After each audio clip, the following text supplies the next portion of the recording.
Hey everybody, with Windows 10 support ending later this year, for older computers that don't meet the requirements of Windows 11, of course there is the option to bypass the requirements and install Windows 11 anyway on those computers, but there's also a lot of computers out there that can run Windows 10 somewhat okay, but running Windows 11 on the same hardware would be very slow. And of course, this computer here is one example of that. This is a HP system from about 2015, 2016. It's got an Intel Celeron system on chip. I think it currently has 4 gigs of memory in it. I do have a solid-state drive in it. That's not original, that was something I put in.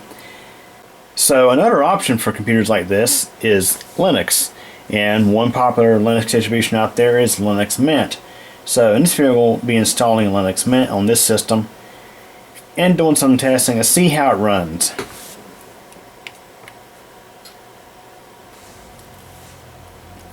Okay, so here is the menu for the Linux Mint installer, which I have right over here. So it's a USB drive. I set that up using Rufus. Downloaded the ISO image off the internet. So let's go ahead to start Linux Mint.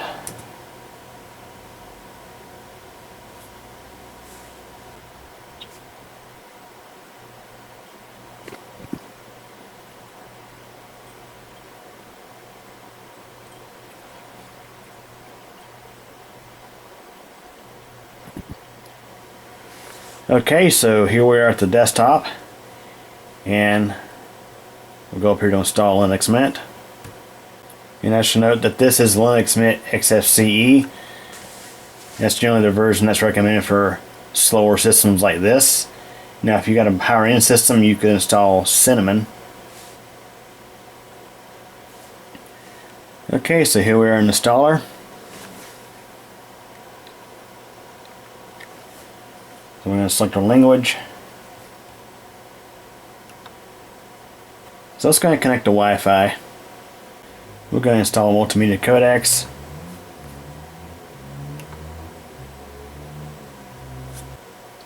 So we'll select erase disk and install Linux Mint. Now keep in mind this will delete all the files that are already on the hard drive or SSD. Just keep this in mind. You can go into advanced features and do custom selections if you wish. However, we're going to go with the default erase disk and install Linux Mint. Select install now, and it will begin installation.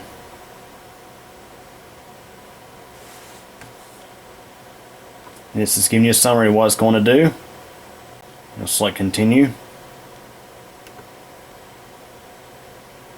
And we'll select our time zone. It's funny how it's been so many years since Microsoft Windows would ask you this important question during setup. Let's put in my name.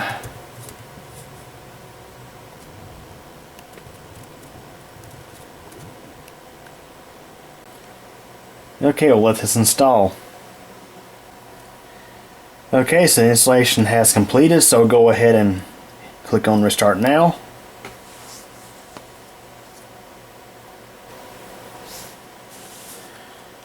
Okay, here we are at the desktop. It's taking a moment to load everything up. Now I should note again, it's not the fastest computer out there, it's just a basic Intel Celeron system on chip. But here we are at the welcome screen, and we can turn this off later on, but just for example, we'll run through this. I should note the tap to click does not work on the trackpad. That's something I've noticed in the past with Linux on laptops. So you can customize everything. You can take snapshots of your system. It's like System Restore on Windows. So we also have Driver Manager, so I'm going to actually launch that. Okay, it says no drivers needed. And of course down here we have the Update Manager. It's where you can install security updates, software updates, and you can set up snapshots of your system. So this will check for updates. And while that's going, let's go into system settings. Alright, so it says that we have a new version of the update manager. So we're going to apply that. Let's go into system settings here. Let's go into mouse and touchpad here.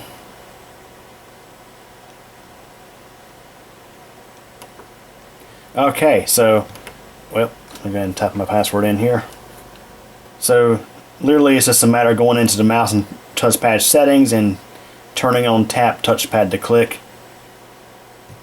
And you can see that's now working.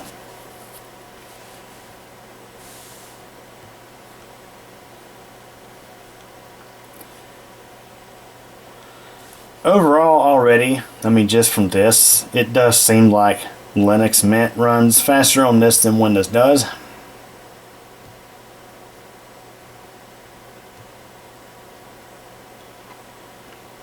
So this is kind of like the control panel in Windows.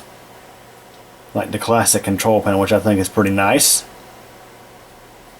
So anyways, we're going to get out of that for now. Nice, even the scroll works now. That's what I want. So here we have Software Manager. That's where you can go and get software. And of course you can download stuff off the internet too through a browser like you do in Windows. So yeah, that's basically what you're greeted with when you start Linux Mint. And you also have documentation. All that good stuff. So I'm going to untap that. Close out of that. Let's go into our menu here. This is like the start menu on Windows. So out of the box you do get some basic applications. For example, you have a calculator, character map, disk manager, archive manager, just pretty basic stuff. There's a task manager.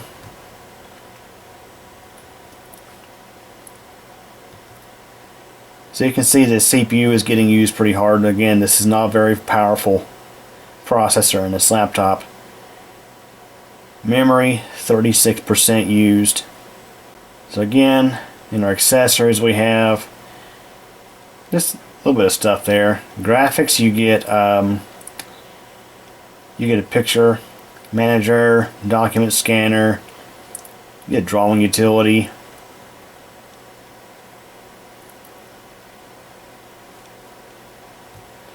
So this is kind of like, in a way, it's kind of like the classic Windows Paint. That's what this reminds me of. Very much to be expected. You do get Firefox out of the box, and you can install other browsers if you wish. We're going to launch Firefox. So here's a look in the Firefox browser, which is nothing really much to see here. It's very similar to the Firefox browser that's in Windows. But I can see the software manager has loaded up. And here you can get a lot of different things like Google Earth, Spotify, GIMP. I mean, that's just a few different ones. This is kind of like an app store in a way. You see, there's a whole lot of stuff in here.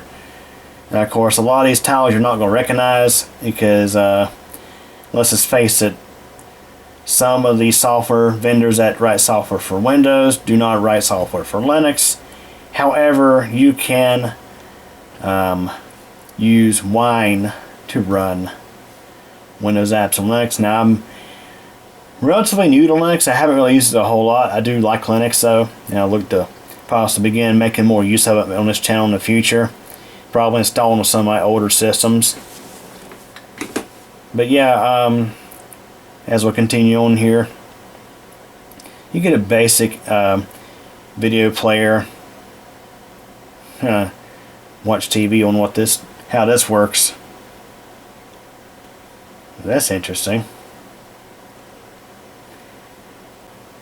So you get a selection of TV channels, it looks like. I don't know, let's hit CBS News. Now, of course, I have to be careful what I've shown here for copyright on YouTube, but I'm just Kind of struck a little curiosity with me there. Seems to be taking forever to load, so I'm just going to close out of that.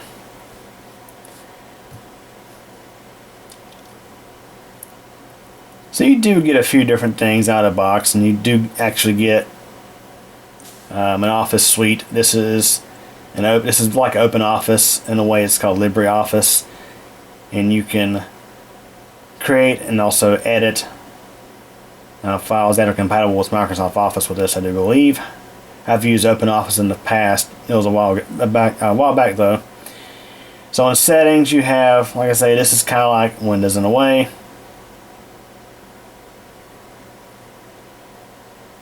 For example, we have system reports right here. This is probably like event viewer in Windows. Let's go to system information, that way I can show you the specs on this machine. So it's an HP 15 notebook PC. It's got a Celeron N3060 processor. Nothing too special there. It's a dual core, at least. It's got Intel integrated graphics. Nothing's too special there.